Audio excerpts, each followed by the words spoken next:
when are people going to realise that full socialism doesn't work? It goes against human nature.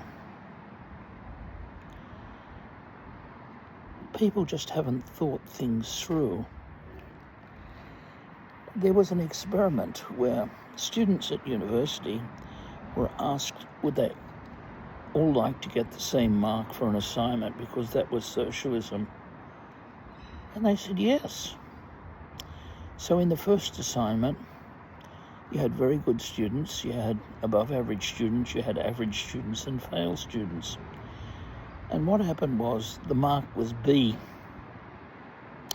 which is kind of credit above average. The bright kids said, well, what's the use of working hard if I don't get an A? A distinction. So for the next assignment, they didn't work as hard, and the mark in total went down to a C. Then the B and the A kids, credit and distinction kids, thought, well, why should I try really hard except just do the basics because we only got a C last time? So that's all they did. And of course, the C kids decided not to work too hard either. And their next mark was, for the third assignment, was an F. That's what happens with socialism. Unfortunately, money is a motivator. Money tells you whether you're doing the most profitable thing, money-wise and in other ways. Now,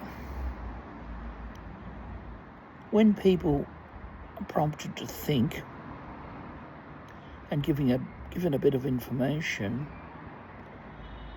they would know that there's a lot of freeloaders. They would know that people are made up of good and bad. They would know that all you can be concerned about is a maximum of 150 people. And anything higher, people are just numbers. As well, the famous experiment with giving people shocks up to a very high level when they got answers wrong indicates that people aren't that kind. Under certain circumstances, they can be extremely cruel, thus the Nazis. Thus other groups that persecuted people, including the Japanese, including just about any nationality that's attacked anyone else. People are good and bad. Now, the family has to work on a communist or socialistic basis because it has to be according to people's needs for most people in the family rather than their contribution. We can't expect a week-old baby to do anything except be a baby. We can expect a bit more of a 7-year-old. They can clean up and do some washing up and maybe drying up. But we can't expect a 7-year-old to do the work of a fully grown adult mentally or physically or even emotionally. So the home, the family, has to work on a social or socialism model. But that can't be translated to a nation or to a large society. Maybe a small village, yes. But even then there's problems. But people need to get something in return for their effort. And they need to feed themselves, clothe themselves, and shelter themselves. And other people aren't going to do this for them just because it's a good idea or just to be nice. A few people might, but most people won't. People ask, what's in it for me? Even the dedicated, altruistic people ask that. And people have got to survive. Money or profit tells people whether what they're doing has value. The other thing is, and I hadn't thought about this myself, but it's so obvious. If you go from capitalism, greedy capitalists, selfish capitalists in a society, I'm just calling them that, to socialism where the government owns everything, you're not going to change those people who have been greedy capitalists. People don't change that quickly unless there's a huge incentive. So the Russians and others thought you could change people to some extent by the system, and that isn't unworthy, but you can't. Not very much anyhow. Animal Farm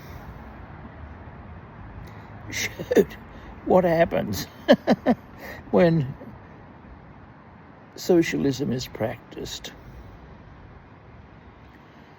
A good example where people's natures don't change is also a Greek play. I forget the title. The Assembly of Women, it could be, but I'm not quite sure. Every form of government had been tried in Athens. In this play, it's a comedy. Rule of the despot, rule of the rich, rule of the men, you name it. Every form of government people could think of. And then they decided to give the women the power, be the government in Athens. And this is a comedy. Because they thought women were into harmony, they were into helping people, just like they help people in the family, and society would be much less selfish, more humane, relationships would be greater, there'd be no wars. But in actual fact, when the women came to make the laws, and remembering once again this is a comedy, the first law was the very handsome men have to take out the average or below average women in appearance before they can take out the beautiful women. Showing that it's very difficult to change people's inclinations, instincts, natures, whatever you like to call it. Now, we do need some socialism. Some services people are not going to get into, or they're just not going to work well when they're owned by private individuals. Education's a good one. Doesn't work too well privately. Health is another one. Really doesn't work too well privately. Just look at the American system. Very expensive. People left behind.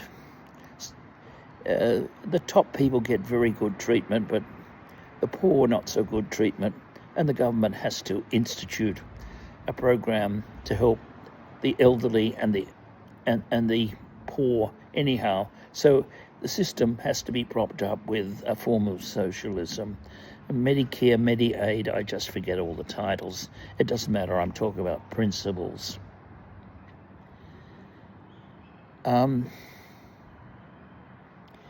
So people that advocate socialism, like, or vote for it, like the women did between 18 and 29 for the New York mayor, they're voting on a fantasy. They're voting on a romanticized, idealistic, utopian view of society. Free transport, tax the rich over a certain level. All these implications are not thought through. You can't just have free transport. It's got to be financed somehow. And if you tax the rich in New York excessively, they're going to leave. So you've got to think of all those things, and you've got to think not all rich people are evil, not all poor people are good. But people don't seem to think through that. We've got a society where too many people think victims are heroes and heroes are nasty people. It's a strange situation. Very strange.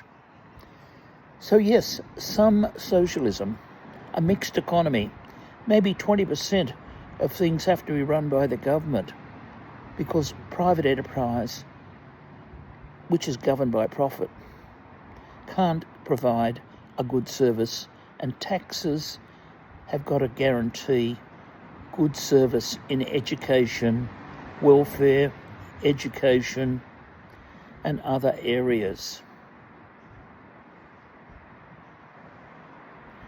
Socialism hasn't worked in any country. Occasionally you'll get a very good aspect in a socialist or communist country. Health in Cuba, rockets in Russia. But when the most efficient societies like China and East Germany, or the potential because that's the nature of the people, can't make it work, then what chance have African countries got? What chance have average countries in terms of work ethic like India? What chance have they got? It just doesn't work. Thank you.